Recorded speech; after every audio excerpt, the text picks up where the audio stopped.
Kanye West, the man who once called himself a genius and proved it in music, fashion, and business, built an empire that shook the world. But just as fast as he rose to the top, everything came crashing down. This is the wild journey of how Kanye's Yeezy brand went from a global fashion powerhouse to collapse, and somehow found a way back into the billion-dollar spotlight. Before we dive in, make sure to like, subscribe, and turn on notifications so you never miss these shocking stories. It all started when Kanye, tired of being told no by the fashion industry, decided to take things into his own hands. In 2013, he began developing Yeezy, with a vision of mixing high-end design with streetwear cool. He had already made waves with Nike, releasing 2 Yeezy sneakers that became instant sellouts. But Kanye felt boxed in. Nike wouldn't give him full creative control or royalties. So, he made a bold move. He walked away and signed with Adidas in late 2013. That one decision changed everything. Adidas gave Kanye what he wanted: creative freedom, his own design team, and a huge share of profits. In 2015, they dropped the first Adidas Yeezy Boost sneakers, the Yeezy Boost 750 and 350. People went crazy. The sneakers sold out within minutes, lines wrapped around stores. Resellers flipped shoes for thousands of dollars. Kanye had done it. He turned sneakers into cultural gold. And that was just the beginning. In the next few years, Yeezy exploded.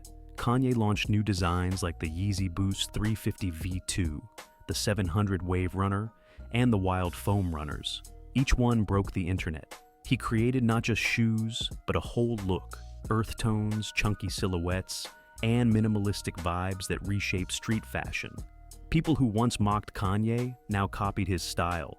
Yeezy wasn't just a brand anymore, it was a movement. By 2019, Adidas was making over $1 billion a year from Yeezy products. And Kanye, he was getting a 15% royalty cut. That's nearly $150 million a year just from one deal. Forbes officially named him a billionaire in 2020, crediting most of his wealth to Yeezy. Kanye was on top of the world. Then came the Gap deal. In 2020, during the pandemic, Kanye shocked everyone by announcing a 10-year partnership with Gap. It was unexpected, but it made sense. Gap was a struggling brand. Yeezy was the hottest name in fashion. Together, they could create something huge. The news alone made Gap's stock price jump by 36%. That's the power Kanye had. The Yeezy Gap line was meant to bring high fashion to everyday people. Affordable, stylish basics made by Kanye himself. In 2021, the first item, a simple blue puffer jacket, sold out instantly. More pieces followed, but the rollout was slow. Kanye complained publicly that Gap wasn't putting his clothes in stores. He said they were ignoring his vision. Tension started to build. At the same time, Kanye began having problems with Adidas too. He accused them of stealing his ideas and releasing knockoff Yeezy slides. He started posting angry rants online, calling out Adidas executives by name. The fight spilled onto social media. Fans watched as Ye torched the same companies that helped make him a billionaire. But things took a darker turn in 2022. Kanye started making shocking public statements, some of them anti-Semitic, offensive, and completely unacceptable. He wore a White Lives Matter shirt during Paris Fashion Week. He tweeted disturbing messages. The backlash was instant. Brands dropped him one by one. Balenciaga cut ties. Gap ended the Yeezy deal in September, and then Adidas followed.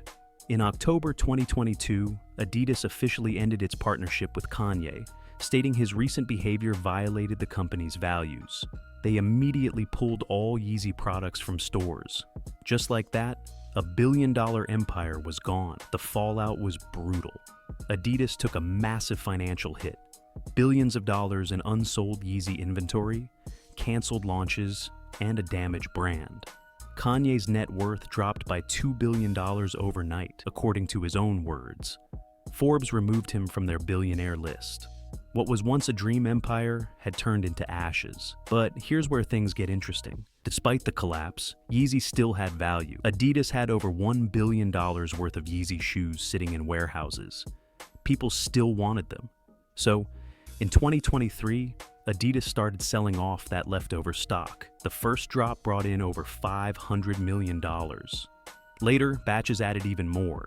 In total, Adidas sold around 1.4 billion euros worth of Yeezy products over 2023 and 2024, making hundreds of millions in profit. Kanye, meanwhile, stayed silent for a while. Then, in late 2023, he started dropping hints. Yeezy wasn't dead, it was just changing. He relaunched Yeezy as a fully independent brand, selling directly through his own website. No more big partners, no more middlemen. Kanye had full control again. In December 2023, he appointed Russian designer Gosha Rubchinsky as the head of Yeezy's design. A month later, in January 2025, he launched the first piece from the new YZY line, a bold black bodysuit, priced at just $20. And that's the twist. Kanye priced everything in the new Yeezy line at $20. Shoes, shirts, slippers, everything. The idea was to make Yeezy accessible to everyone, not just hypebeasts or resellers. It was a complete shift from the old strategy. He even created a homemade Super Bowl ad to promote the comeback. No big production, just Kanye talking directly to the camera, pointing fans to his website. It worked. Traffic exploded, items sold out. But, as always with Kanye, controversy wasn't far behind. In early 2025, Kanye released shirts with controversial symbols that many found offensive. Shopify briefly took down his site. The internet exploded with criticism. Still, the Yeezy name stayed in the spotlight. Whether fans loved him or hated him, they were still watching. They were still buying. By mid-2025, Kanye claims Yeezy is worth billions again. He says he owns 100% of it now. There are no outside partners, just him, his vision, and a direct connection to his audience. Adidas, for its part, has completely closed the Yeezy chapter. In late 2024, they settled all legal disputes with Kanye. No money changed hands. They agreed to move on. Adidas said it won't restart the deal, no matter how successful Yeezy becomes again. So, what are we left with? Kanye's Yeezy empire, once built with the help of giants like Adidas and Gap, now stands alone. It rose from nothing, shook up fashion, made Kanye a billionaire, and then collapsed under the weight of controversy. But somehow, someway, Kanye pulled off a comeback. He built his brand again from scratch. He made it cheaper. He made it faster. And he made it his.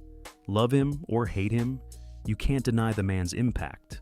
Kanye turned sneakers into symbols, made fashion viral, and redefined what a celebrity brand could be.